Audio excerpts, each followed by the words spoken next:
Hi guys, hope you're having a great week. So you might have noticed yesterday that I started a new Instagram post series called Top Tips Tuesday.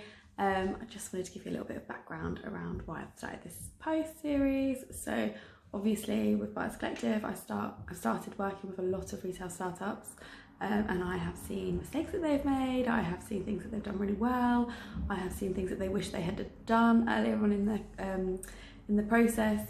So I just wanted to share a few of my learns with them and my industry expertise from my background in retail for the past 10 years.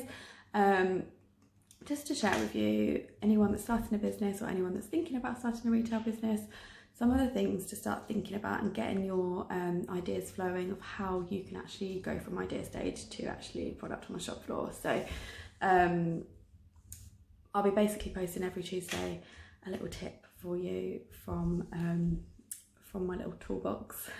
But yesterday's tip was validate your idea. So this is something I think you could do really early on in your stage, in your startup process. So validating your idea, you don't need to do that. You don't have to, there's no requirement, but it will give you a little bit more security in terms of actually knowing that your product or service is actually needed and relevant and wanted in the marketplace that you're trying to get into.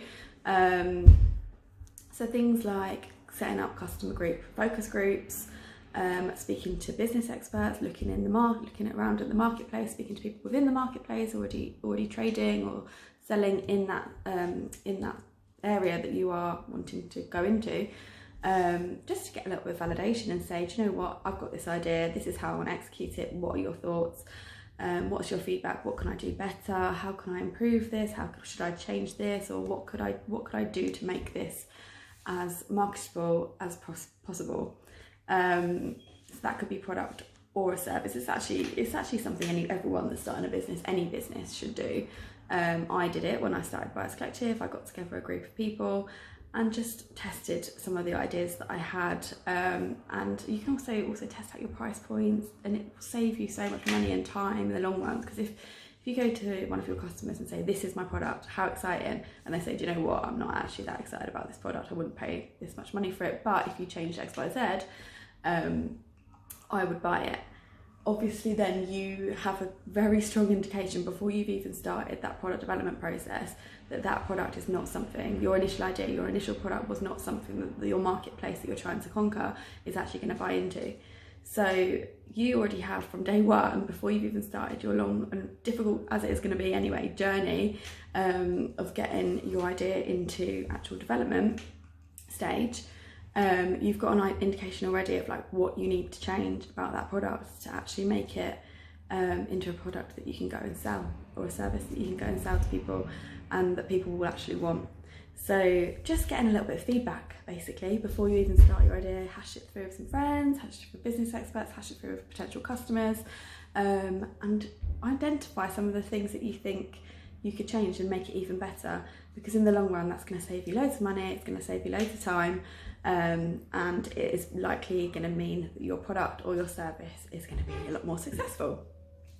Also, if you've got a niche, just identifying exactly what that niche is and where it fits into the marketplace is also really helpful. And knowing your marketplace and validating that your idea and your product or your service is relevant in that marketplace, because the last thing you want to do is try and go into an overcrowded market where there's no room for your product or service.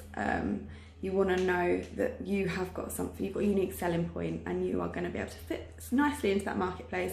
And even though there's competitors, there is a reason for those customers to come to you over your competition. So just a few things to think about at really idea stage of your business. Obviously, if you haven't validated your idea and it works, great. It's not necessary all the time, but particularly with product-based businesses, I think it would definitely help you eliminate any risk in terms of your investment into that product, or at least just reduce the risk. Maybe not eliminate always, there's never any elimination in risk, but it will definitely help you reduce the risk and make you feel more comfortable with your investment into what it is you're buying into. So yeah, hopefully that's useful for you. What I'm going to do every Tuesday or every Wednesday is just follow up with a little video. I don't love talking to the camera, so excuse me if I stumble and stutter all the time, but yeah, I'm going to try and follow up with a little video just to give you a little bit more of an insight into why each Tuesday's top tip is important for your retail startup. But yeah, if you've got any questions, please feel free to drop me an email or a direct message, and I will get back to you with any tips or advice I've got for you.